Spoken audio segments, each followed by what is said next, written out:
Hoy, hoy, it's me, oh yes. Well, was I expecting anyone else to be here? Yes. Did they turn up? No, therefore you have a weird-looking tortoise thing instead.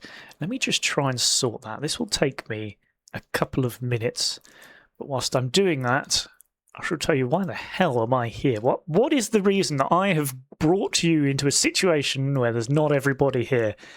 And yes, you're right, I'm a bad person. And yes, I'm just taking over the channel. That's what this is. It's my channel now. It's nobody else's channel, thank you. It's not even yours. It doesn't belong to you anymore. That's a load of BS. But well, let's see if this works. Look at that. That's not too bad. I've seen better, but I've also seen worse. So we'll just pop me in the centre for now. Hopefully we shall be joined by more people. But anywho, look. What the hell have I done bringing up a chat where I'm the only person that's turned up? Well, like I said, first of all, that wasn't the plan. It's just unfortunate everybody else has been a little busier than expected. But, look, unfortunately, I've just realised it says Rolly Recap at the top. That's not what we're doing either. Oh my God, get it right. Should we go with, should we go with an oldie but a goodie? Is this still working? Let's try. Does it still say what I think it says? Yay! We're here! How about that? Now we're in Ackerz Alley. I haven't done this in years. Amazing. Well, look. Why are we here? Let's get the tunes in as well. Tunes in the background. Look, obviously you will have probably noticed the lack of videos coming out recently. Only a fool would believe that that means the end of Rolly Grail and the end of Post Sanity, because it most certainly does not.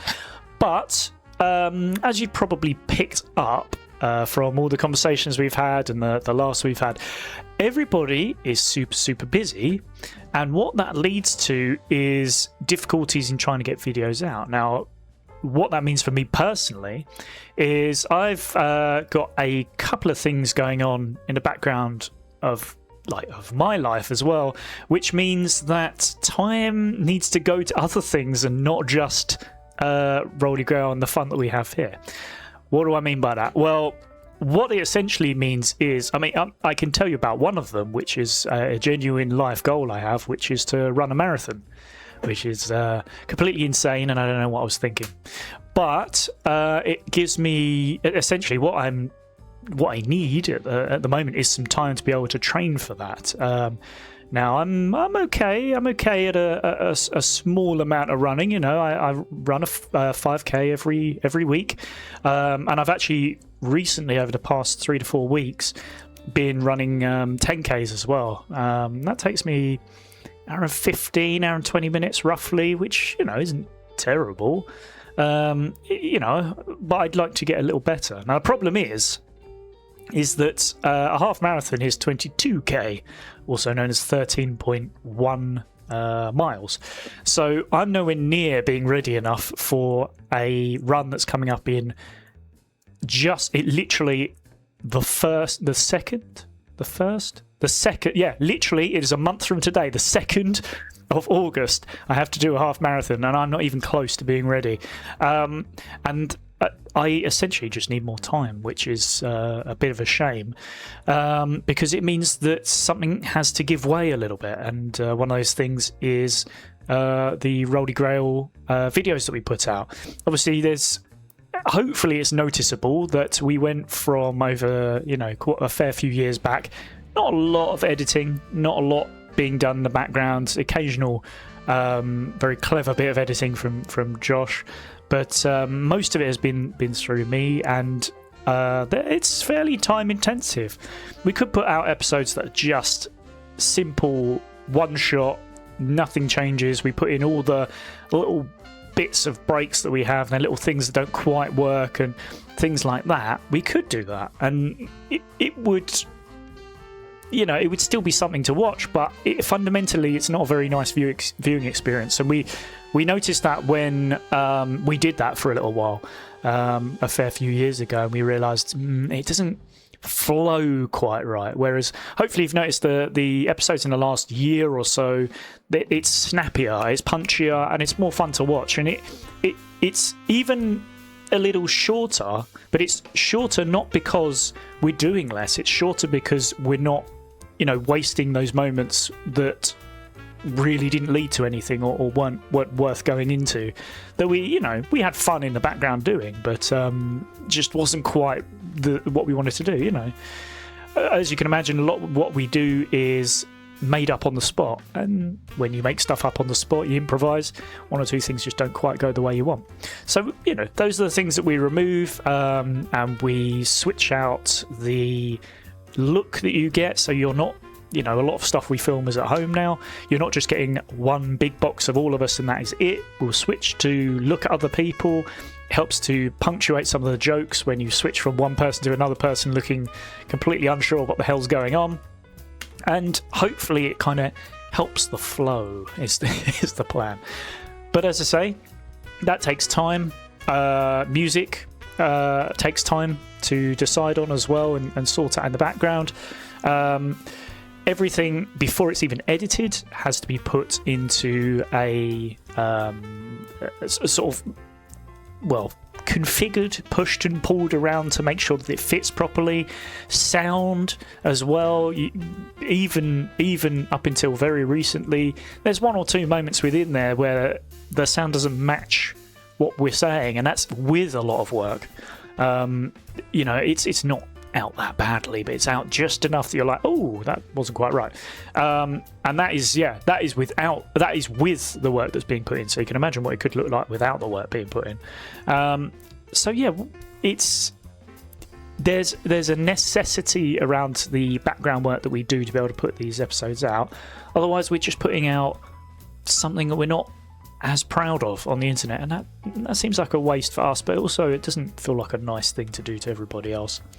So yes, essentially what I'm trying to say is, at least for the next month, because there are two major things that I'm having to focus on. I won't talk about the other one, but the first one is this half marathon I want to do, with the hope of pushing myself towards a full marathon within the next couple of years. That is the plan. So fingers crossed I'm going to get there. And maybe I'll even vlog a little bit of this. You don't want to see what I'm like at the moment, but maybe when I'm sort of up and running properly, it'd be quite nice to sort of take you out with me. We might do that. I had never even thought about that until just now. But hey, look, the most important thing is we're not going anywhere. We genuinely love what we do, so much so that we actually filmed something fairly recently. We did a new Time Flux episode, which we did, I believe, last weekend. Oh, time flies. And it was a cracker.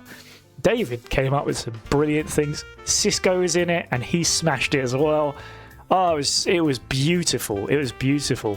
It's some surprising moments in there. Some things, especially at the start, where like, whoa, what?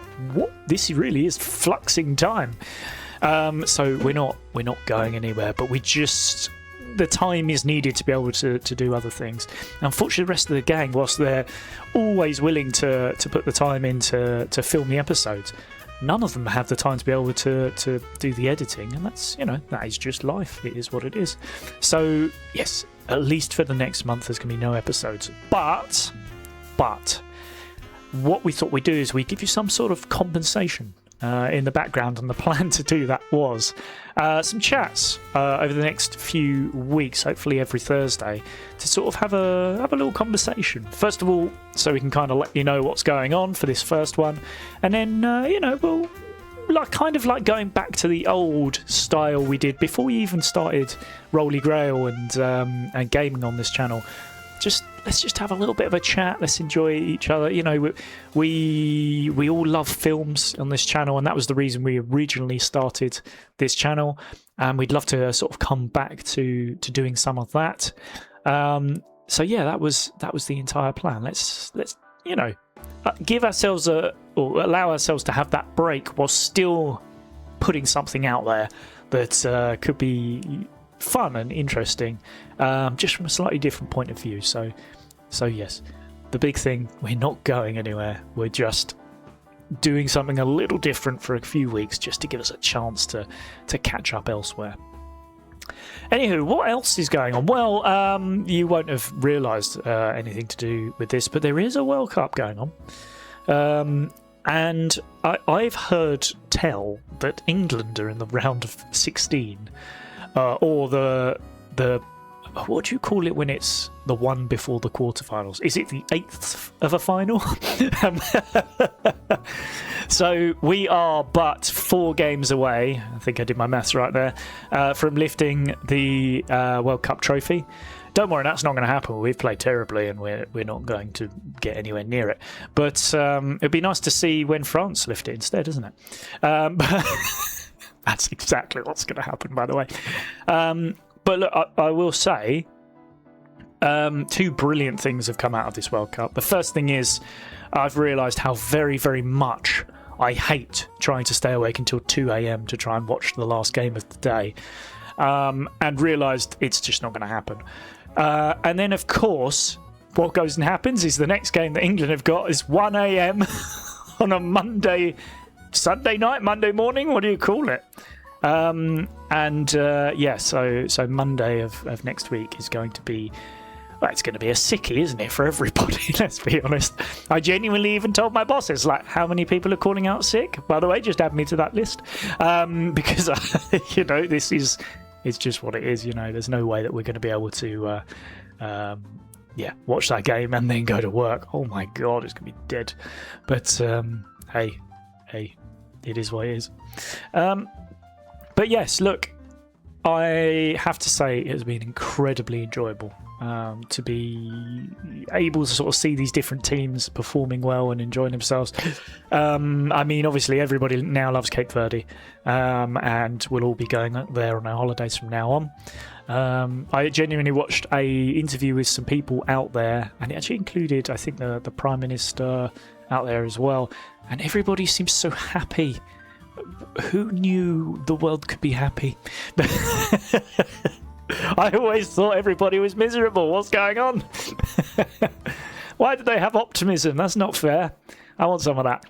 But what a lovely place. I genuinely might actually go out there, because what a lovely place it looks like. I obviously very, very much hope that England do get to the final where they'll get beaten by France, because that would be amazing for France. I will say I was in France for, was it a World Cup or was it a Euros? This would have been either 4 or 6 years ago. It was a fair while ago, and I was out there with a friend of mine, and we watched a quarter-final match in France, in Paris, where they won, and it was bedlam.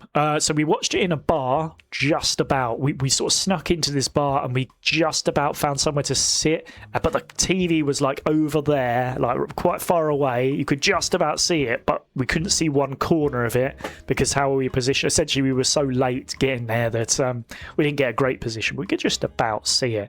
And the madness that happened when they scored, it was brilliant. I was hugging people that couldn't speak a lick of English. It was awesome. My favourite thing was after the game finished, it was evening. I'm not sure how late it was, but it wasn't, the sun had gone down, let's put it that way, but it wasn't dark. It was just, dusk, starting to lose light. And people were out on the streets, were just dancing and having fun. Just the streets were full of people. Like there were fireworks and things going off all over the place, literally in the middle of the road and stuff, just all over the place. But the greatest thing I think possibly I've ever seen in my entire life was a man who was surfing. This is genuinely true. A man who was on top of a police car, a police van technically, surfing on top of it, literally just surfing on top of it while the blue lights are going. And as soon as he jumps off, they jump out the van and run after him. I don't think they caught him in the end, but it was just the sort of the euphoria that came over for a few hours after they got through to that. Like I say, I think it was through to the semi-final. Was something else, man. I genuinely enjoyed that very, very much. That was completely mad, but also one of the best things ever done. And it was by a total accident. I didn't plan to go out there whilst there was a game on, but as soon as we saw there was a game on, we were like, hell yeah, let's go and watch it. Why would you not enjoy something like that? So we did that. But yeah, good fun. The other thing I've been up to most recently is watching the tennis, because obviously it has started. So it started on Monday of this week, and hey, look, I do like tennis. I won't lie, I am one of those people. I've outed myself as a tennis fan. I am also a lucky boy. So last year, I was incredibly lucky to put my name into the Wimbledon ballot, and I got a ticket for the second to last day. Now, second to last day is quite a lot of the finals. Not the men's final. Men's final is usually on the Sunday, the last day. But I got the men's doubles and I got the women's singles. And it was cracking. The men's doubles was superb.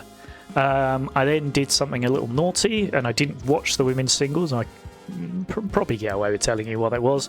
I gave the tickets to my brother and he used them to go to watch the women's singles. So we were all in Wimbledon, but some of us had just gone in normally, and then the rest of us had gone in using these the centre court tickets that we managed to get hold of, which I was very lucky to get. So yeah, between us we sort of swapped over halfway through, and it was wicked. But yeah, I got to watch. Now I think it was a Brit that one of them was a Brit that won the men's doubles, I seem to remember. But yeah, it was fantastic. They played really, really well. However, as I say, I'm a lucky boy. Not just one lot of luck, a second lot of luck, because I won a damn ballot again this year. And on Wednesday, I went to go and watch centre court again. Hell yeah! So not the finals this time, but the second round of the two games of the men's and one games of the women's singles, all of it. Oh, cracking! Absolutely cracking! I've got to say, I watched somebody who was who was seeded got knocked out by somebody who wasn't seeded, and I tell you what, they had a cracking match. It was close the whole way. It was real clutch stuff. Brilliant. Yeah, really, really fun to watch that. Yeah, that was the girls' match. I also got to watch the world number one in the men's match. Sinner, his name is. He was good. Yeah, and he got himself through. But I have been incredibly lucky to watch this person not only at the very start of his career, but winding down at the end of his career, Novak Djokovic. I watched him on what I believe may have been his first ever time at Wimbledon. I don't think it was his first ever match at Wimbledon, but his first time joining, not during the youth league stuff, but actually moving on into the proper tennis tournament. Back when, if anybody remembers this, he was thinking about joining as a UK competitor instead of Serbian. I think mainly because of all the wars and stuff that were going on out there, and he'd been able to come into the UK. So yeah, back then, obviously, and I watched him before he was ever on one of the big courts, and he was cracking back then. But the person he was up against was also cracking as well, to be honest, and it was a real close fight. But Novak did actually get through in the end. And on Wednesday, for the last game, under the roof, I got to watch. Yeah, that's right, they closed the roof off. I got to watch Novak Djokovic at almost 40 years old show just how good he is. You could tell he'd lost a step. He's a little slower, but god damn, he's just so clever. You think he's not going to get something, and he does. He handles the ball in a completely different way to everybody else. All the other games we watched, it was like everyone was trying to brute force it through and find a way to to push against the opponent until they cracked. He was just finesse and chill, and anytime the other guy did a brilliant shot, he was clapping them. You could tell he wasn't there because I want to win. He was there because I love this sport, and if I can do it for a little bit longer, I'm going to do that. And you could just tell he's probably one of the best we've ever had in tennis, and he's probably one of the best we'll ever see. I can definitely see him doing the sort of older circuits once he gets, you know, a little bit more up there. He can't compete in the same way. The sort of playing with the Baramis and stuff of the world, because he's got trick shots and clever ways of doing things. His chip shots are incredible. It was an honour and a genuine privilege to be able to sit there and watch it. And I was lucky enough to go with my brother on Wednesday, and yes, we did drink a fair amount, because of course we did. But we both, even with a few pints in us, were both in awe of how good this guy was, and how we couldn't believe what we were watching. He was, a complete joy. So a genuine thank you from me, because man, I've never seen anything like it, and I don't think I'll ever see anything like it again. But complete love over here for Novak Djokovic. What a legend. Oh dear. Well, that's the sport out of the way. My God. What the hell else is going on? I mean, obviously a million other things, but I will say one more thing I don't think I mentioned much of, which was about I'm going back into sport now, but about Crystal Palace. I don't think I told a proper story of what happened when I went out to Germany.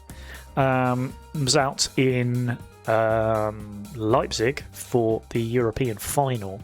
And I won't talk too much about the football side of things, but about what happened afterwards instead. So I'd done all the logistics work in the background. I booked the hotels, the car, everything, transport, everything to get us there.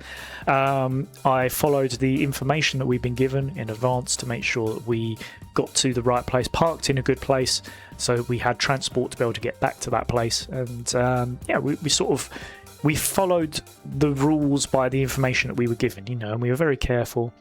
Germany's a lovely place, and people were great. Palace won, we went mad, obviously.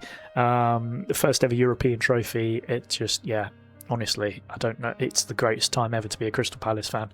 I've been doing it since I was a very, very young boy, and honestly, so it's probably about 30 years of me being a proper fan, and it's the best ever, and I don't think it will get any better. But anywho, instead of worrying about that, I'm actually going to tell you about the issues we had afterwards, which was so we left the stadium. We weren't late. It was sort of normalish sort of time. Obviously, we wanted to watch the trophy lift and all that stuff, so we stayed a little bit afterwards to see all of that. But we weren't mad or anything, We all wanted to get home, and we had a flight the next day, and so we were like, right, we got to, let's not be silly here. Managed to get ourselves onto a tram, and what we need to do is get off of one tram to get on a different one, because somewhere in between the stations, they sort of it's two different trams that intersect, and we've got to get off of one to get to a different one to get us to the right place, essentially. So we do that. We get off the tram and then realise, the one that we wanted to get on, unfortunately, is completely full of fans. We're like, that's really annoying. Okay, well, what we'll do is we'll go on the next one. It's going to be, 10-minute wait, maybe. Then we have a look and we realise, there's no trams showing. What's going on? So we waited for a little bit and then realised, there really is no trams. So we're like, Christ, okay, what do we do? How do we deal with this? Because our way of getting back was to get on the trams. So we had a little think and looked at the travel plans that were set out, and they said, one of the other options is a train. So we're like, cool, we'll go and get a train. So we're only a couple of stops away from the train station, and there were trams running the other way back from where we'd come. So we did that, got back to the train station. And there were no trains running either. And we came across hundreds and hundreds of Crystal Palace fans who were all very worried about how the hell do we get home. So we wandered about for a bit trying to work things out, had a look for trains, had a look for taxis. There were no taxis. There was one taxi probably every 20 minutes, and there was a queue of hundreds trying to get a taxi. We tried to see if we could Uber. That wasn't possible. There essentially nobody was willing to Uber at that time of night. And we spent a good hour and a half thinking, how the hell do we do this? So to get to the car, it was either a 15-minute tram ride or an hour and a half walk, right? At least. To be honest with you, it probably would have been more, because it's a difficult place to walk through, or to walk to. And we were just like, an hour and a half walk is mad. And you got sort of other people with you as well. It's not just me, so I've got to sort of think about that as well. And it was quite a scary moment, to be honest with you. There's four of us there all together, all sort of looking at each other, and one of them is a kid as well. So we got a child with us, and they were fine. Or a teenager technically, and they were fine. They were a little bit like, what the hell do we do? The problem is, as an adult, you don't want to put across the fact of, I don't know what the hell we're going to do. We're going to sleep on the floor probably. But we were just trying to work it out, as best as we could. And we were thinking about the walk, and we thought, Jesus, this is going to be tough. And we thought maybe some of us walk, some of us don't. But, oh God, I don't know. Anyway, last minute, I had just a thought off the top of my head, which was Google Maps, and just see if there's any public transport anywhere that will take us close. And there were some buses, right? Some night buses. So we ran over to the night bus area, which unfortunately was just outside the station. Yes, there was a night bus coming. Brilliant. And it looked like one of the last night buses of the day. So we're like, oh my God, we just got away with this. Then a few night buses pull up, and none of them have got the number of what we're expecting, right? So we're like, what the hell? None of these, I assume? None of these? Turns out, the bus that we should get on, the number was busted, and so other people had worked it out, but we hadn't realised. So when we thought, this is the one we've got to get onto, it was too full. It was literally packed to the rafters. There was no way of getting onto it. And we were like, oh my God, it looks like the next bus is an hour and a bit. We were like, oh my God, we found a solution, and now we've buggered it. And we were really, again, it was one of them ones where like, what do we do now? Then there was a gentleman who was at the station with a walkie-talkie, and he was talking to some people, and a lot of people were saying, look, this is the bus we need to get on. Like I say, there was still hundreds of people around. This is the bus we need to get on, and we're not going to get on it. We've got kids, or we've got... I saw people with children no older than 10 years old who were worrying about this sort of stuff. Some, like I said, people waiting for taxi. In particular, a guy with two kids, I'd say one 10, one about 8, who were just like, I've got children. Like I can sort myself out, but I have children and I have to get them home. What do I do? And nobody had any answers. So anyway, this gentleman with a walkie-talkie, he says, give me a minute, and he sort of wanders off, and we're like, well, we'll never see him again, because that seems to be how everybody was handling it.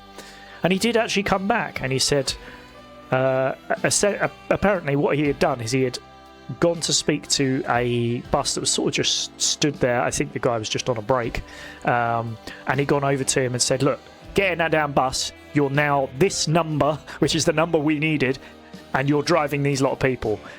And you could tell he was pissed off, this gentleman who was driving the bus, because he was, how do I put this? The harshness at which he used the brakes and the accelerator, no man has ever seen before. It was absolutely mad. But we managed to get on that bus, that extra bus that was put on, and we felt very, very lucky. First of all, we weren't crammed in like that other one was, that one that we were originally worried about. But we managed to get on. We managed to get a seat as well, which was really good for us. So we had a sit down. Funnily enough, I saw one of the Crystal Palace cheerleaders on that bus as well. She was lovely. She was quite nice to talk to. And yeah, it was 20 minutes, maybe half an hour for us to get there. And we kept double checking our phones as well to make sure we were taking the right route, and we had the right route. Wonderful. And we got to the car, which was great. However, we still had a drive to do, which was about an hour and a half, and my brother, who is a bloody legend, drove whilst I slept and the rest of us slept in the car. And we got back to the hotel and it was about 4 a.m. It was awful. I hated doing that to him, but he said he was up for it. And yeah, we got back. I actually, before he could even go to sleep, I had to have a shower because I was completely covered in beer from when we scored the goal and when we won the game. Just beer came raining down because in Germany you're allowed to have beer inside of the pitch. So beer just come raining down all over us, which was absolutely crazy. So I was just covered in this. In fact, so one of the other people that was with us was my mum. So this is why in particular we were a little worried about walking, because we had my mum with us. And she cleverly, when the final whistle went, the first thing she did is she sort of like moved herself in front of me, and I'm a good, probably about getting onto 9, maybe 10 inches taller than her. Essentially, she used me as a human umbrella to make sure she didn't get a load of beer poured over her. So I caught it all instead, that mother... But, well played to her, to be honest. But yeah, I was just covered, caked in this beer, and it was horrible, sticky all over. So I had to have a shower, even though it was like 4:30 in the morning. But I just thought, oh God, I can't just jump straight into bed. So I had this shower, went to bed, woke up only 5 hours later. You have to remember, we've just been to a football match and we've been, feeling all the emotions. So 5 hours of sleep, we were all absolutely out on our feet. But yeah, I wouldn't change it, but also I would change everything at the same time. So yeah, an absolutely mad day, and a very scary one. Genuinely, it's the first time in a very, very long time I've had to think, oh my God, I don't have any way of getting us home. I can only imagine that happening 2 or 3 times in my life. And every single time, like that time has made me think, I need to have 2 or 3 exit strategies. Forget about one, I need to be thinking about tons of them.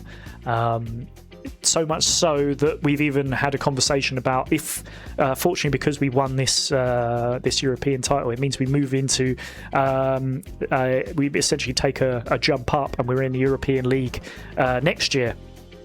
And the conversation around what do we do if we get to the final of that, which again is in Germany, funnily enough, in Frankfurt.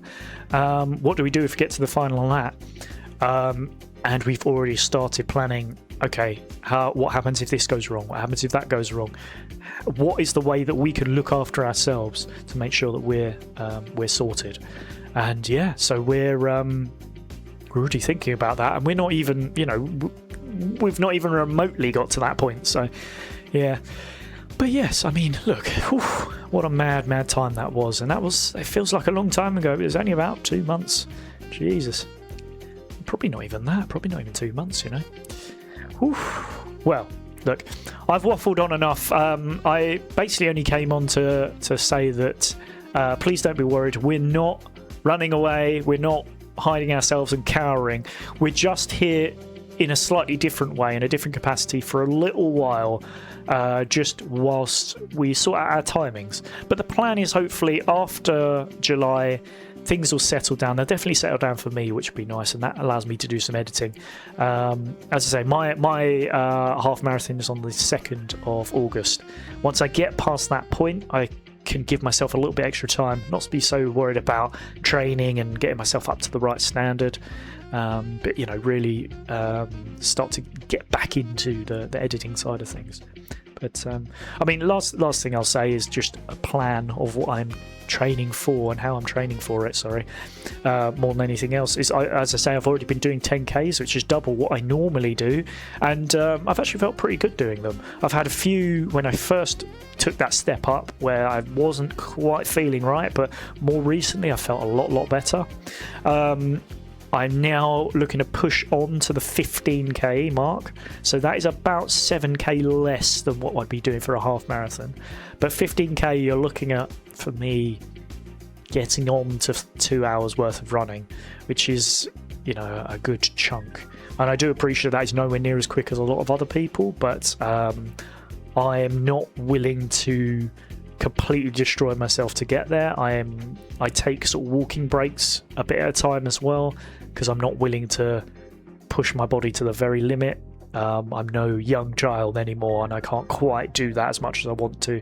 Maybe at some point I'll try and push myself and get better times, but this is the first time I'm doing it, so I'm not looking to do that. So yeah, 2 hours worth of running, you can imagine, is a lot of running. Yeah, that's that in itself. That's just 15k. I'm still going to have more to do, so it's still going to be some work to do. But that's the plan, is to sort of stick with 15k for maybe 3 weeks, and then that last week, maybe week and a half, when I'm getting into the sort of not the wind down, but the final week or so of before I take on the full half marathon.